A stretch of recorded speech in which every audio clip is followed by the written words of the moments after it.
The year 1949 almost equalled the 1938 record for close finishes in famous British sporting events. Do you remember the 1949 Derby? They've got now less than 200 yards to go. Nimbus and Swallowtail wrapped together. Up into third place is coming Amordrake. Amordrake in third place with a long, storming finishing run. 100 yards. Amordrake's joining them. He's going to catch Nimbus on the post, I think. And on the post is just Nimbus, Amordrake, Swallowtail. Right, the three of them all together. And the Oxford and Cambridge boat race of the same year. And they're up to the finishing post now, but 3 strokes to go to the finishing post. Here they come. And Cambridge, I think, are just in the lead. Cambridge have got it. Cambridge have it by a matter of, I think, a quarter of a length or a canvas. And after, well, there they go. Cambridge is top rowing and so have Oxford, almost simultaneously. And I think it is Cambridge who won by a matter of feet. And it's one of the finest races that we're ever likely to see and ever hope to see in our lives. The boat race, first rowed more than 100 years ago, has developed into something more than a race between two first-class crews. It's not just an annual sporting event. It's an institution in the heart of London and in the life of the Londoner.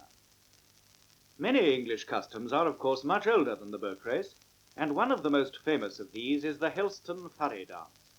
Each year, on the second Saturday in May, the people of Helston in Cornwall parade and dance through the streets of the town, and indeed through the houses, bringing the luck of summer to the inhabitants. The parade is accompanied by the town band.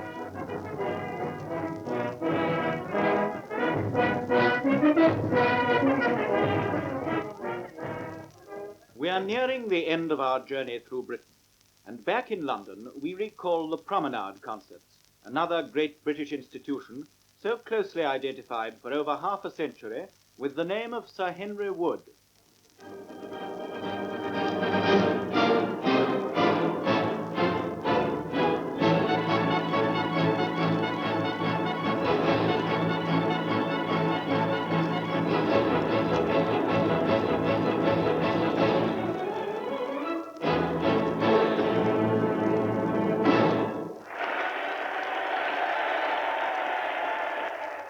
For our last look at London and at Britain, let's turn again to pageantry, to a simple military ceremony, but one that has perhaps a greater significance than any other.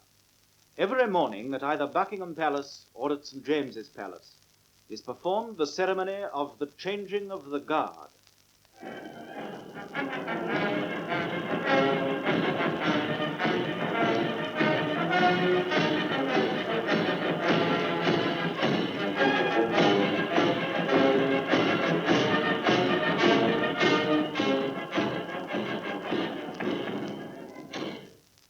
The actual changing of the guard is the climax of a parade lasting more than 30 minutes.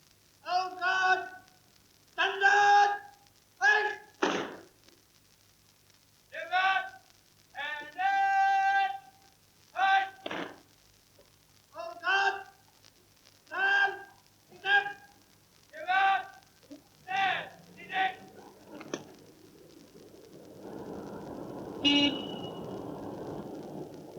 And as the new guard takes over, the pulse of London and of Britain again beats faster.